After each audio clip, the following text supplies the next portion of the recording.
సహజంగా ఈ నియోజకవర్గంలో టీడీపీ వైసీపీ నువ్వా నేనా అన్నట్లుగా ఉంటాయి. అదేంటో ఇప్పుడు పరిస్థితి రివర్స్ అయిపోయింది.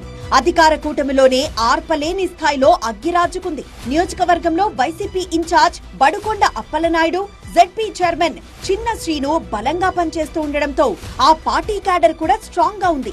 అప్పలనాయుడు ఇక్కడ 4 సార్లు పోటీ చేసి 2 సార్లు గెలవగా 2014లో చతికిలపడ్డ కాంగ్రెస్ నుంచి సైతం వ్యక్తిగత ఇమేజ్ తో 20,000 పైచిలుకు ఓట్లు సాధించారు.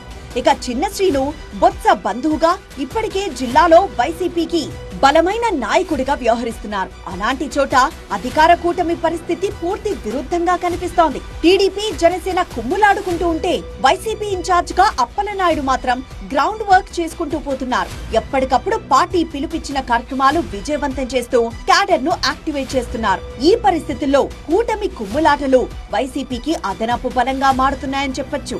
ఆ దిశగా ఫ్యాన్ పార్టీ నేతలు పక్కా వ్యూహంతో ముందుకు వెళ్తున్నట్లు తెలుస్తోంది. ఇటీవలే ప్రైవేట్ మెడికల్ కళాశాలలకు వ్యతిరేకంగా చేపట్టిన సంతకాల సేకరణ కార్యక్రమం గ్రాండ్ సక్సెస్ చేశారు. జిల్లాలోని అత్యధికంగా 67,000కు పైగా సంతకాలు చేయించి పార్టీ ఇక్కడ బలంగా ఉందనే మెసేజ్ ని హైకమాండ్ కు పంపించారు స్థానిక వైసీపీ నేతలు. బైక్, కార్ ర్యాలీలు నిర్వహించి భారీ బల ప్రదర్శన చేశారు. గ్రామ స్థాయి కార్యకర్తలు